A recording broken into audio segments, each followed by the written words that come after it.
Hi friends, welcome back to Buhum Poultry Farming. আজি day 20 মৰ্নিঙৰ day সিৰিজ আপোনালোকৰ কাৰণে বনাইছোঁ। এতিয়া ৰাতিপুৱা অলপ ৰ'দ দি আছে। এতিয়া 6:30 এনেকুৱা বাজিছে আৰু ওয়েদাৰটো ঠিকই আছে। ৰ'দ দিছে। আজি বতৰটো অলপ গৰম হ'ব এনেকুৱা যেন লাগছে। ভালে হ'ব ফাৰ্মিঙৰ কাৰণে আৰু যেতে কিবাটো এই বেছি ঠাণ্ডা হ'লেতো আৰু প্ৰব্লেম, কাৰণ কাৰেণ্ট যদি গিলিও এতিয়া ইমান প্ৰব্লেম নাই। মুৰ্গীবিলাক অলপ টেম্পাৰেচাৰটো মেইনটেইন কৰিব পাৰে অলপ ৰুমটো গৰম হ'লে, আৰু টিংটো যদি অলপ ব্ৰুডিঙৰ অলপ কাষত হ'লেতো আৰু টেনশ্যনে নাই। মুৰ্গীটো আৰামছে ব্ৰুডিং কৰাত বহুত ভাল হয়। এইটো কৰিব লাগিব এতিয়া। তো আমাৰ মায়ে খুলি থৈ নিদিলা, একো নাই, তাৰো বহুত কাম আছে আমাৰ মাদাৰৰ। এই গাহৰিও আছে না, এইফালে গাহৰিও চাব লগা হয়, আৰু এইফালে ঘৰৰো বহুত কাম। ৰাতিপুৱা উঠিখিনি বহুত কাম থাকে, কিবা চোতালবিলাকো সাৰিব লগা হৈ যায় না। আহক ভিতৰত আপোনালোকক দেখাম। ইয়াতে মই সোণালী মুৰ্গী থৈছোঁ আৰু পোৱালি আছে ইয়াত। অৰিজিনেল সোণালী মুৰ্গী হয়, কোনো ক্ৰছ নহয়। এইটো ক্ৰছ মানে কিবা এটা আৰু কয়লাৰৰ নহয়, এইটো অৰিজিনেল সোণালী মুৰ্গী হয়।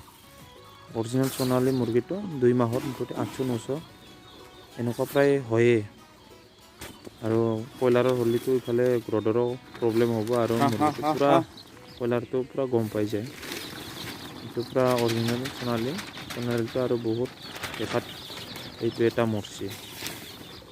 এইটোৱে অসুবিধা আৰু এটাৰ লগত এনেকুৱাই, যেনিবা একেলগে থোপ খাই থাকিলে এনেকুৱাই মৰে, পূৰা বেছিখিনি মৰি যায় আৰু কিবা মাৰি পেলাই। ৰাতি যদি ক'ৰবাত 1 ঘণ্টা 2 ঘণ্টাৰ যদি কাৰেণ্ট গুচি যায় না, তেতিয়া এনেকুৱা কৰে। এতিয়া ইয়াৰ কাৰণে অলপ সাৱধান আৰু এইবিলাকক, যদি আৰু টাইম দিব পাৰিলেতো বহুত ভাল।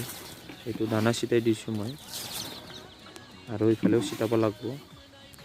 এইটোত ইয়াততো ঠিকেই আছে, একো হোৱা নাই মুৰ্গীটো। এইটো এটাতহে অলপ ভেজাল হ'ল, ইয়াতে এটা মৰিল, ইয়াতে একো হোৱা নাই, বহুত প্ৰব্লেম। ইফালেও আহক, সোণালী মুৰ্গী ডাঙৰটো চাওঁ। আজি 20 দিনৰ মুৰ্গী। মই অহাকালি আৰামছে 21 তাৰিখত 21 দিনত, আৰু এইটো মুৰ্গীটো 21 তাৰিখটো নহয়, 21 ডেজত ডে সিৰিজ দিনা ৰাতিপুৱাত মই মুৰ্গীটো লৈ কিনি এটা জুখিম, আপোনালোকক দেখুৱাম ওজনটো কিমান হ'ল। এই 21 ডেজত আপোনালোকক দেখুৱাম মই মুৰ্গীটো। এইবিলাক গোটেই মই কিবাবিলাক এই বস্তাবিলাকৰ দানাৰ বস্তা আছিল, এইটো পূৰা বহল পাতি থৈ দিছিলোঁ থাকিবৰ কাৰণে। এইটো মই পূৰা তাতে থৈ দিওঁ, কাৰণ এইটো ৰুমটো অলপ গৰম হৈছে। ইয়াৰ কাৰণে যদি কাৰেণ্ট গ'লেও প্ৰব্লেম নাই, কাৰণ ৰুমটো অলপ আৰামছে টেম্পাৰেচাৰটো মেইনটেইন হৈ আছে। আৰু ইফালেতো আৰু বাল্বটো জ্বলাই থৈ দিয়া আছে, আণ্ডাৰ ৱাটাৰটো দুটা। আৰু মুৰ্গীবিলাক বিৰাট দুষ্ট, চব ওলাই কিনি এতিয়া ঘূৰি আছে কিবা বাহিৰত।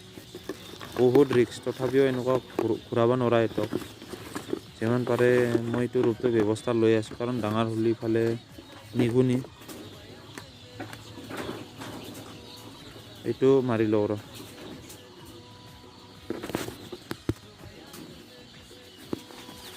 আকৌ এইটো চাওক, এইটো মুৰ্গীবিলাক চাওক, চব ঠিকে আছে, চব বাহিৰত। এইটো দানাটো পৰি আছে, এইটো উঠাব লাগিব। এইটো এতিয়া মুৰ্গী তথাপিও মোৰ আন্দাজত কি 130 গ্ৰাম 140 গ্ৰাম এনেকুৱা থাকিব লাগে।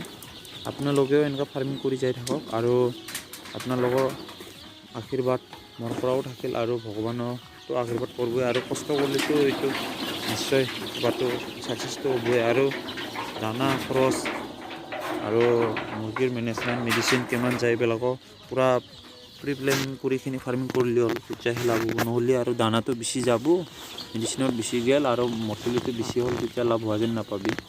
এইটো আজি মই কিবা এই কুহুমীয়া গৰম পানীত এতিয়া আৰু ৰাতিপুৱা মই পানীটো চেঞ্জ কৰিখিনি কি কৰিম, ভিমাৰেল ইউজ কৰিম, মাল্টিভিটামিন ভিমাৰেল। এইটো আৰু দানাবিলাকতো চব ঠিকেই আছে, দানাবিলাক মই ফুল সোমাই কিনি থৈ দিছোঁ।